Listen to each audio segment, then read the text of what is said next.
Hello and welcome to Wolf Lily Lodge. Please have a seat, relax, and enjoy the reading of the night.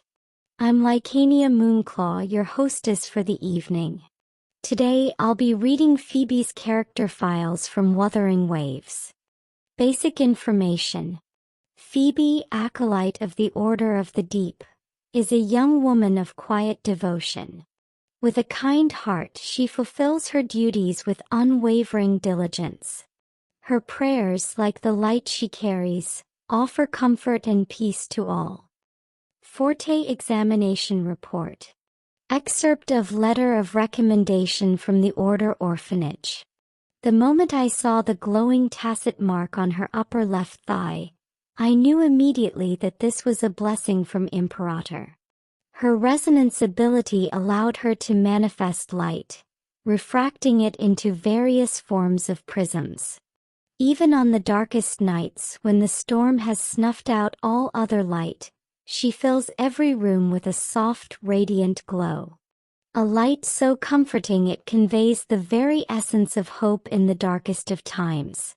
As written in the tenets of the deep, such light must have always existed in her heart, a sign of her relentless devotion.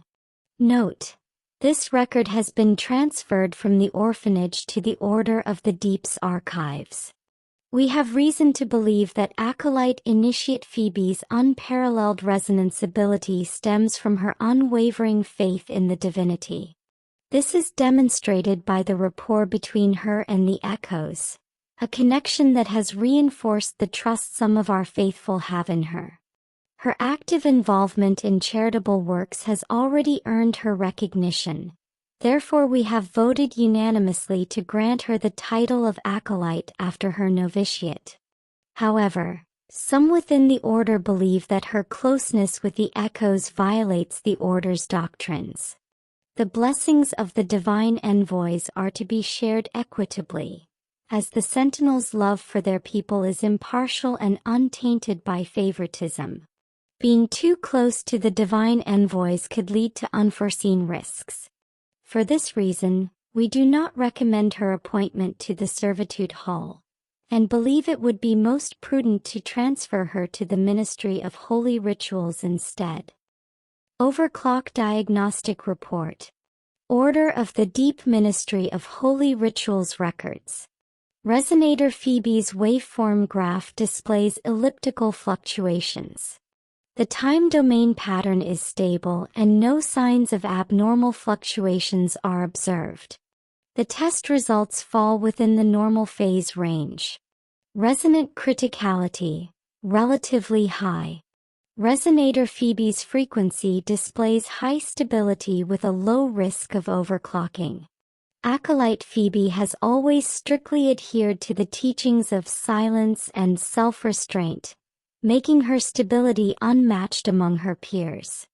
Observations show that Acolyte Phoebe's resonance ability produces a stable frequency, strongly affecting echoes and remnant creatures. Humans can also be affected to a certain degree, experiencing healing on a spiritual level. This makes her particularly adept in roles that require soothing and mediation. Latest notes. A brief sawtooth fluctuation was detected in Acolyte Phoebe's regular waveform. No abnormalities have been noted at this time, but continued monitoring is advised with increased attention if necessary. A day in the life of an acolyte. On an ordinary afternoon, the wide streets of Ragunna bustled with people, more lively than in previous years. The long-anticipated carnival was set to return, news that had already spread throughout Ragunna and even across the seas to distant shores. Over the past few days, travelers from all corners had appeared in the city. Even before dinner time, Trattoria Margherita was already packed with eager diners. Ragunna's fine wines were as captivating as its breathtaking views. Nectar wine had the power to lull someone into a sweet dream, though overindulgence occasionally led to incidents. What started as a small disagreement over taste soon escalated into a heated debate. Perhaps it was the weariness of restraint, or perhaps the sleepy afternoon simply needed a bit of excitement. Either way, more and more people gathered, joining the argument. The debate grew fiercer and in the end, exploded into a full-blown fistfight. For a moment, the restaurant became a stage. Pizzas and desserts flew through the air, seafood leaped from plates and landed on the faces of passers-by, and onlookers scrambled to hide, though many couldn't help but peek back to watch the chaos unfold. Everyone. Oh, don't do that. You'll shatter the plates. Put down your cutlery, it's dangerous, you hear? The owner cried out, her tail puffed up as she jumped up and down, waving a pizza paddle. Still, she was too afraid to get too close to the commotion. Just then, a small figure darted from the crowd. Please calm down. With a staff in hand, the little figure traced a wide arc through the air. A golden bird descended from the sky, seemingly carrying the weight of the heavens. It barely touched the two enraged men on their foreheads, like a dragonfly skimming the surface of a pond. The two men who had been at each other's throats just moments ago, instantly calmed and fell face first onto the table with smiles, snoring softly. "Don't worry, they've just fallen asleep," said the petite blonde acolyte as she tucked away her staff. However, disturbing public order is a violation of order regulations. Those who disturb the peace must face appropriate punishment. Temperance is a virtue granted to us by the Sentinel. It makes both food and nectar wine all the more delicious. I hope this little incident hasn't ruined anyone's enjoyment of their time here in Regina. The acolyte's smile was gentle and warm as the silence around her stretched on. By the time more acolytes arrived with LaGuardias in tow, the commotion had already ended. Yes, I saw it with my own eyes. She knocked out those two big guys with just one tap of her staff. Then out of nowhere a huge plushy echo appeared and carried them off. She looked young, but you can't judge a book by its cover. A diner who had stayed behind to help clean up the aftermath described the scene with no small amount of enthusiasm. The lead acolyte pulled out his terminal to file a report, only to find that one had already been sent to the order, detailing the incident and the whereabouts of the two who had been taken away. So, does that mean it's all taken care of? Of course. The acolyte put away his terminal with certainty. Leave it to acolyte Phoebe. She knows how to handle these things better than anyone. Ahem. Dear Mr. Claremont, I apologize for the delay in reaching out. I have been caught up with an overwhelming number of matters. It is with a heavy heart that I must bring you this tragic news. Our business partner, the Merinos, were attacked by TDs during their journey to the new Federation. Unfortunately, they did not survive. May the Sentinel guide their spirits to peace. Regarding payment for the sunken cargo, as per our previous agreement, I have begun liquidating the remaining assets of the Merino family. It is a most reluctant measure. You and I both know how much we invested in that deal. Now, with nothing left to sustain it, I am left only with the task of trying to fill the void in the best way I can. You must remember Phoebe. The poor girl has lost her parents. She has nowhere to go, and as I am often away on business, I am unable to care for her as she deserves. I was told that you have a close relationship with a distant relative of the Merinos, and I pray you might consider offering her a home. I folded the letter carefully, checked the address once more, and knocked again. The repeated knocking had already drawn curious glances from the neighbors, but there was no response from within. The little girl stood quietly behind me, her head bowed as if accustomed to such situations. They went on a holiday a while back, a passing neighbor mentioned casually. Might not be back for quite a while. I see, thank you. Come on, Phoebe. As we turned to leave, I caught a glimpse of the curtain fluttering in the side window. I tightened my grip on Phoebe's hand, leading her away from the ostentatious neighborhood. Regina City was large, yet finding a home here was no easy task. I had lost count of how many doors I had knocked on and how many times I had been turned away. After years of working in an orphanage, I had grown accustomed to all sorts of refusals, but I couldn't bear for Phoebe to experience this. She was still so young. What she needed was a warm, stable home, somewhere to heal in peace. We're deeply sorry. You have our sympathy for the girl's misfortune, but you understand adopting a child is more than just adding another plate to the table. Here, this is the least we can give. We wish you the best of luck. A letter? Ahem, I don't recall receiving any letter of this kind. Besides, didn't she already find a home at the orphanage? It's a fine place for children to live with others their age. I've heard that the Marinos still haven't paid off their debts. We'd rather not have creditors knocking on our door. Please understand. Don't be sad, Sister Isabella. An ice cream was suddenly held out before me. A group of little echoes had appeared around me unnoticed, each holding out ice creams and sweets meant for tourists. They were crowded around me, or rather around Phoebe. I know the grown-ups are busy just like Mother and Father were. They always came home so late. I stared blankly at the melting ice cream, caught off guard by the fact that this tiny child was offering comfort to me. The Marino family, in their kindness, had helped the orphanage survive the worst of the dark tide. Yet here I stood, unable to find a proper home for their daughter. She should have been smiling in her parents' embrace, living a peaceful and happy life without worry. It's okay, I can live with everyone else. I'm happy being with everyone.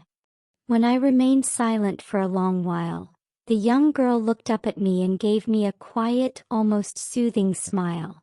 My heart trembled. Everyone will stay together, right? Sister Isabella?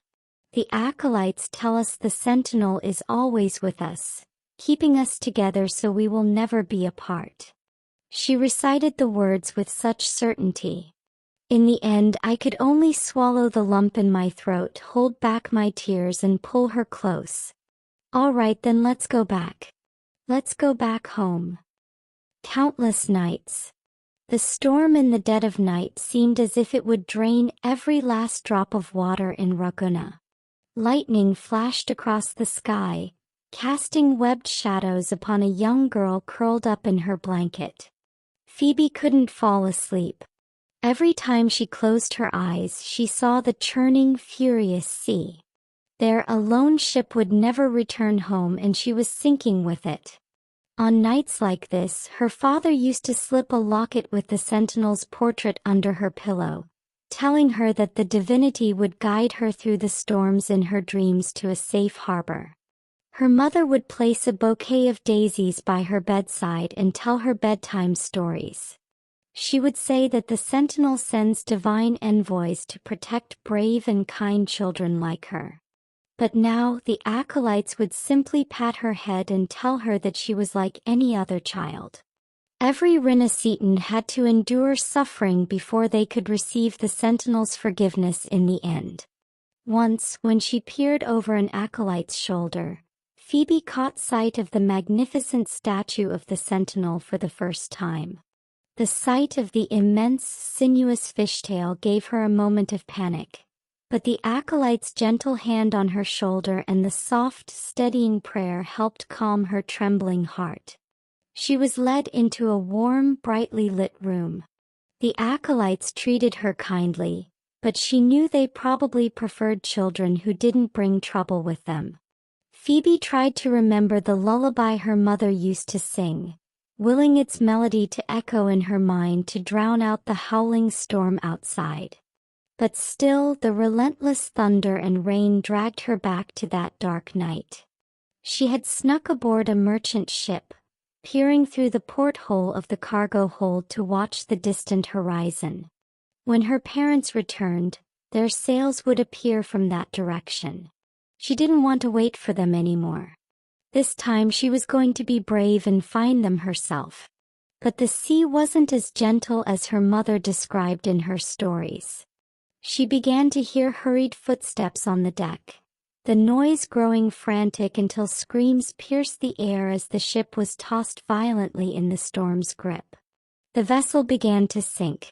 Phoebe cried out for her parents, but the raging waves seemed to whisper that they would never return. The icy seawater engulfed her, and in her fading vision she watched her father's locket disappear into the dark depths of the sea. When she opened her eyes again, she was lying on the shore, soaked to the bone. A tacit mark shone on her leg.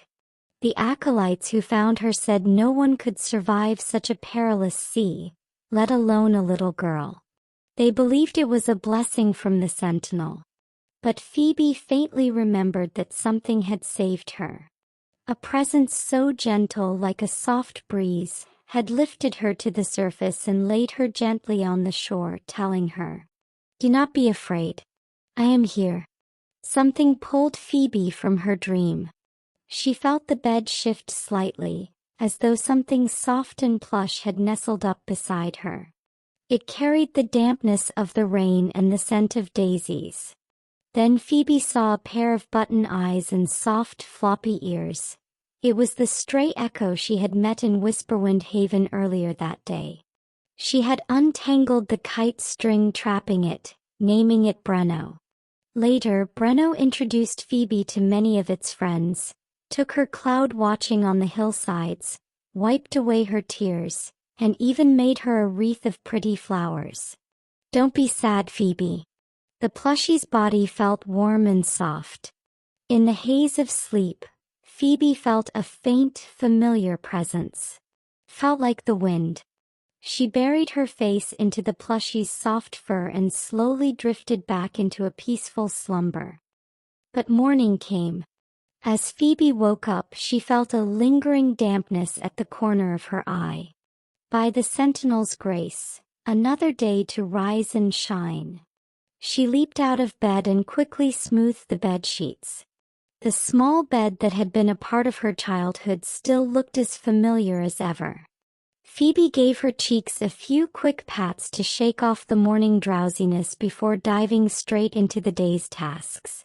The orphanage was hosting a small celebration, and she had joined her senior acolyte to help with the preparations. It would be her first time back since becoming an acolyte initiate. She had spent the previous evening talking with her brothers and sisters for a long while. Maybe that was why she had that dream about the past. Everyone commented on how capable and grown she looked now. She couldn't afford to disappoint their expectations. After morning prayers, Phoebe began preparing the necessary items for the celebration. The life of an acolyte was busy yet fulfilling. For her, following a plan and seeing it come to fruition made her feel reassured and content. By the time the sun had climbed high in the sky, she and the other acolytes had transformed the simple dining hall into a vibrant, colorful space. Phoebe set out the tea and snacks and watched the children, dressed in freshly laundered clothes pressed by the echoes, rush excitedly into their caregivers' arms to receive their carefully wrapped presents. Touched by this warm scene, Phoebe couldn't help but smile. She remembered how her father would always buy her a present during the first stop of his business trips. How her mother would always come up with a story about the present. Sometimes they were thrilling adventures, other times gentle bedtime tales. Her favorite gift had been a pink rabbit stuffed toy. In the story, she was an elegant musician. As the darker parts of her past faded away, Phoebe found herself remembering only the bright, happy moments. A little echo tugged on her sleeve, proudly showing her a big balloon it had just made. Instinctively, she reached out to pat its head. Acolyte Initiate Phoebe. Her senior's stern voice made Phoebe flinch. She quickly withdrew her hand and watched the echo shuffle off with a hint of sadness. The senior's intense gaze seemed to pierce through her. By the Sentinel's grace, be mindful of your position. She still hadn't fully adjusted to her new role. As an acolyte, she couldn't have close attachments to the echoes. The Sentinel had led her to kind people, given her food to eat and provided a roof over her head. With these gifts came new responsibilities. As an acolyte, it was her duty to repay such kindness. However, as Phoebe, she still had her own time to meet with friends. Unconsciously, her hand went to the locket hanging around her waist. It was her own little miracle. A treasure that her friends had helped bring back from the depths of the sea. "Miss Phoebe, my balloon got stuck in the tree and I can't get it down. Jimmy said you can fly. Could you?" "Of course." The child tugging at her clothes snapped Phoebe out of her reverie. She set aside her tangled thoughts and returned to the crowd, immersing herself in the busy work of the celebration once more.